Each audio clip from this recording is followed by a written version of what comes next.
Welcome to This Explainer.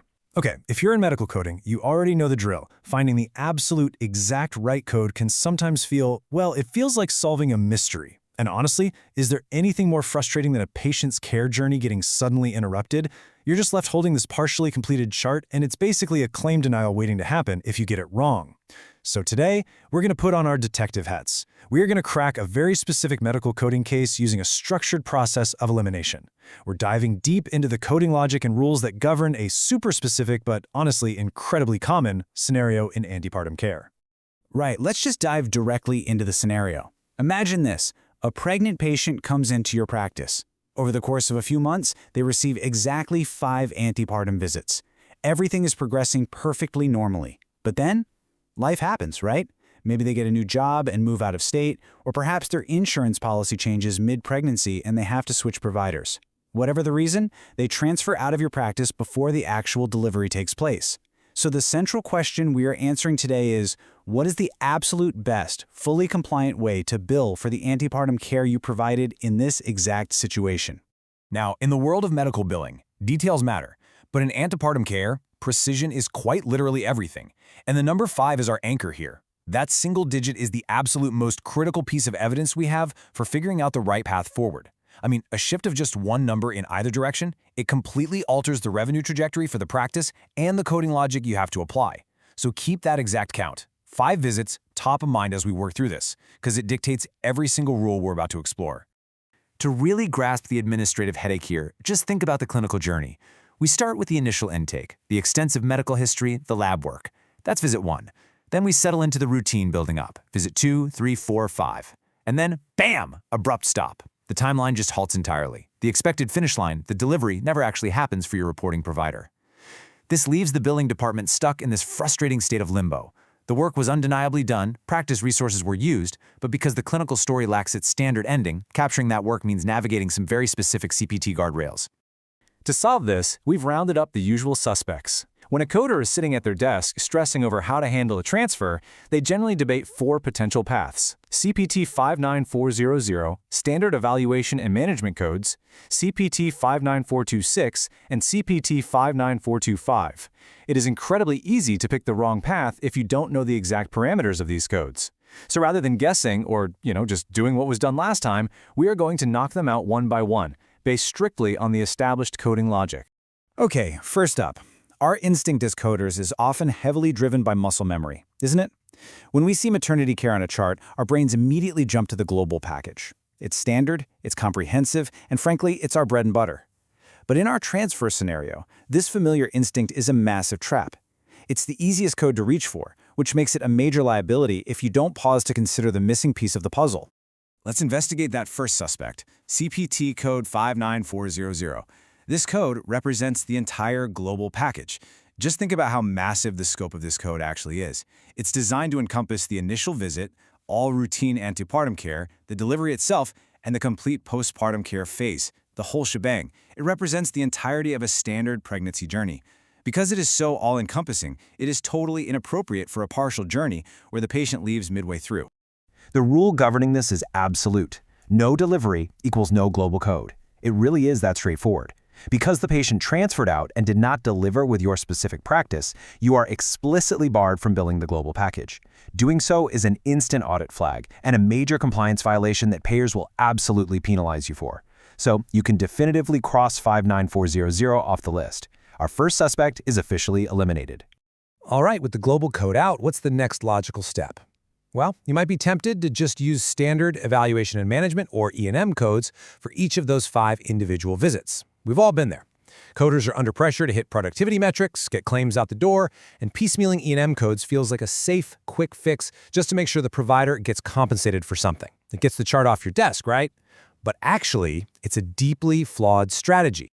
As our source material makes very clear, billing E&M codes for these 5 visits is a huge mistake because it drastically underreports the specialized services you provided. Let's think about why that is. Maternity codes have higher relative value units, or RVUs, built right into them. They account for specialized risk assessments, routine urinalysis, weight checks, fetal heart monitoring. A standard Level 3 or Level 4 E&M code simply doesn't capture the complexity or the overhead of dedicated obstetric care. You did the specialized work, so you absolutely shouldn't settle for underreporting it. Boom, that eliminates suspect number 2. So if we can't go global, and we refuse to shortchange the practice with standard E&M codes, we gotta look deeper. We have to look at the CPT book's specifically carved out sections for partial maternity care. We need a dedicated antepartum code. And this brings our investigation to our third suspect, CPT 59426, to see if it holds the answer to our missing revenue. Now, the American Medical Association created specific, rigid codes to prevent the exact confusion we're dealing with right now, but they only work if you respect their parameters. The rule for CPT 59426 is incredibly strict. It is exclusively designated and reserved for scenarios where 7 or more antepartum visits are provided by the reporting provider.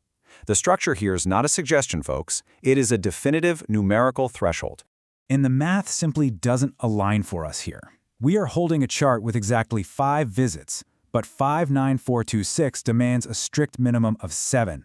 In the medical coding world, close enough simply does not count.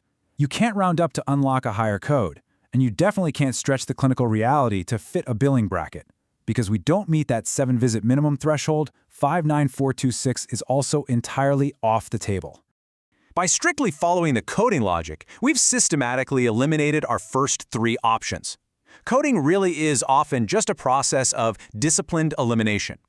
We knocked out the global package, 59400, because there was no delivery. We eliminated E&M codes because they financially penalize the practice by underreporting specialized services. And we eliminated 59426 because it strictly requires 7 or more visits. But if you trust the process and adhere strictly to the rules, the right code naturally presents itself. By ruling out everything that doesn't perfectly align with our scenario, we are left with only one remaining code. It's the one that eliminates compliance risks and perfectly fits the exact parameters of our 5-visit mystery like a glove. Let's reveal the solution. The exact solution, the absolute perfect fit for a patient who transfers after exactly 5 visits is CPT code 59425. Identifying this precise code is a massive win for the billing department. It ensures you remain completely compliant with payer rules while simultaneously guaranteeing accurate reimbursement for the practice's time and specialized clinical resources. Let's confirm our findings directly with the source guidelines. The rule states, and I quote, CPT code 59425 is used when 4 to 6 antepartum visits are provided by the reporting provider. This bracket system exists for a very specific reason. It's designed to capture the middle ground of antepartum care, scenarios where there's far too much specialized work to just bill a couple of E&M codes, but not quite enough volume to trigger that higher 7+ threshold. When you compare our 2 antepartum-specific codes side by side, you really see the harmony of the CPT system at work. They operate as sister codes. 59425 handles the 4 to 6 bracket, while 59426 picks up the baton for 7 or more. They cleanly and logically divide up the timeline of a partial pregnancy. This ensures that providers are paid fairly for the exact volume of work they performed, no more and certainly no less. Our patients' 5 visits land beautifully right in the middle of that 59425 bracket. So, I want to leave you with this provocative thought to investigate in your own practice. Take a look back at your recent billing history. Are you leveraging precise codes like 59425 for transfer patients, or are your coders accidentally falling back on E&M codes and unknowingly bleeding revenue by underreporting your hard work? Mastering these numeric brackets doesn't just keep you out of audit trouble. It ensures your practice is fully recognized for the critical care it provides every single day. Thanks for joining me on this explainer. Catch you next time.